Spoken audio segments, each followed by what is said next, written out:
Hey guys, in this tutorial I'm going to be showing you how to create a huge exaggerated monster mouth just in time for Halloween. And this video is a collaboration between myself and eBay. We worked together last year bringing you some cool Halloween tutorials, and this year we're bringing you this one. So every product that I use in this video is going to be available on eBay. eBay is a wonderful place for all of your Halloween tricks or treats. It's one of the places that I go to first when I'm looking for something specific. So I do hope you guys enjoy this tutorial, and let's get started.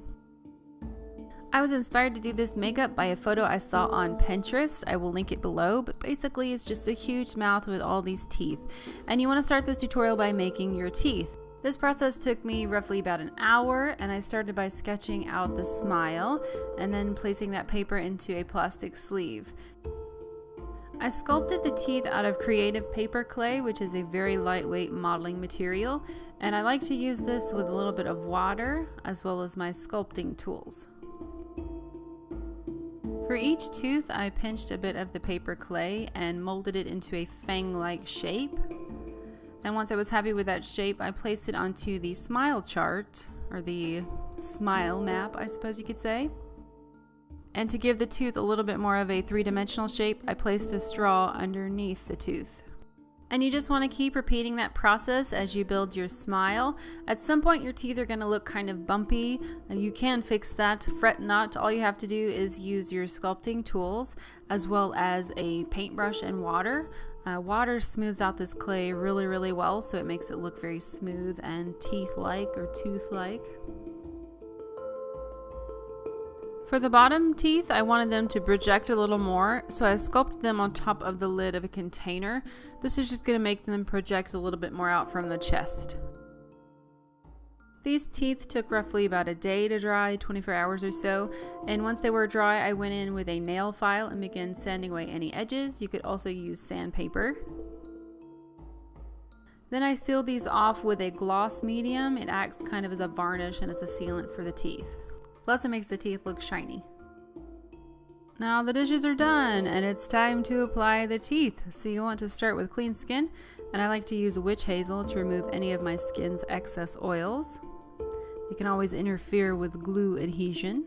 Then I cut out that smile chart that I used previously and traced it onto my face using a white pencil. Again, this is a great guideline and just makes things a little easier for you. Makes life a little easier. To adhere the teeth, I'm going to be using Prozaid. You could also use spirit gum or Telesis depending on your preference. And basically what you do is you apply a layer of the Prozaid to your skin, and then you apply a layer of Prozaid to the tooth, and then you tap the two together until they adhere.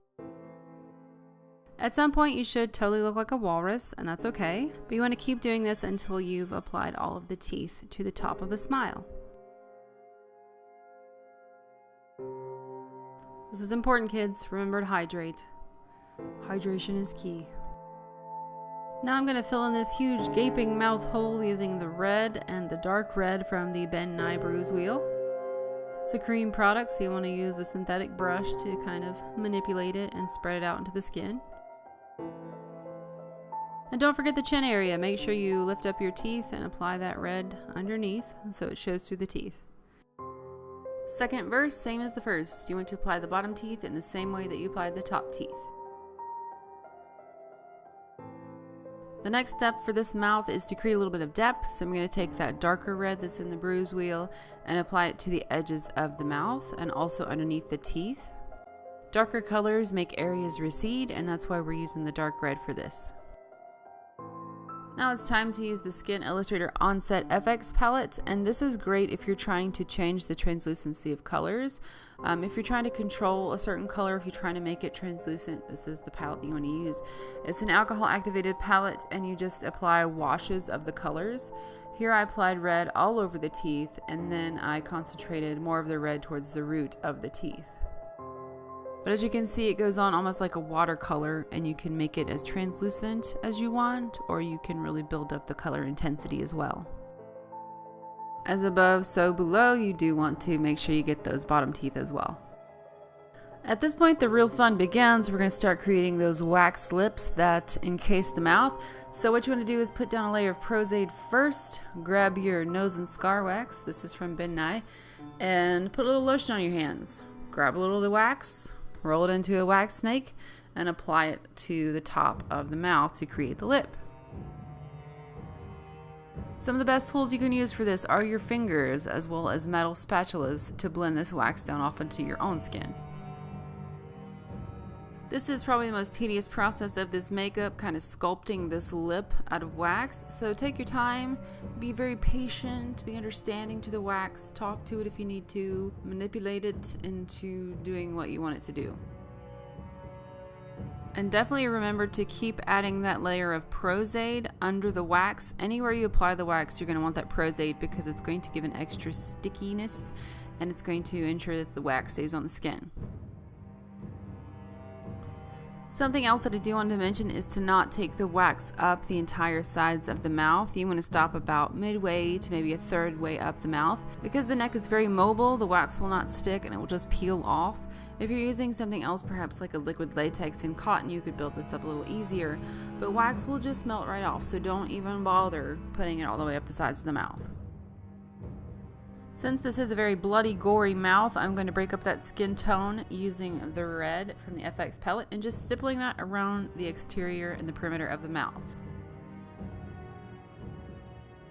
To give the mouth even more depth, I took that black from the FX palette and stippled it around the perimeter of the lips. And now, my friends, comes the best part, which is adding the fake blood. Make sure you're wearing a shirt you don't care about in case it drips on there.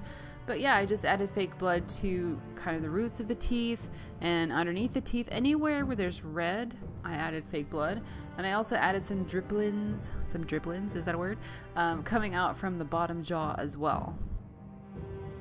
The hashtag of this video is going to be dribblings. Hashtag dribblings. This look wouldn't be quite complete without a bit of blood spatter, so I'm going to show you how to do this. And basically you're going to want a chip brush, and you're going to want to cut the chip brush down to about 1/2 inch long hairs.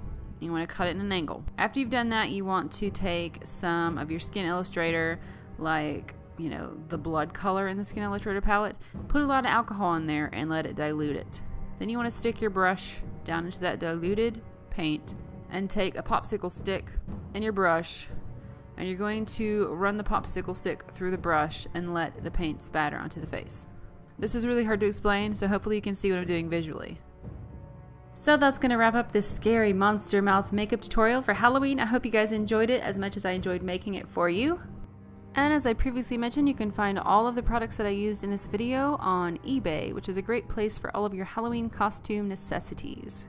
Thanks again, guys, so much for watching and commenting and rating this video. Your thumbs up mean a lot. Otherwise, happy Halloween, everybody, and I'll see you in my next one. Take care. Bye.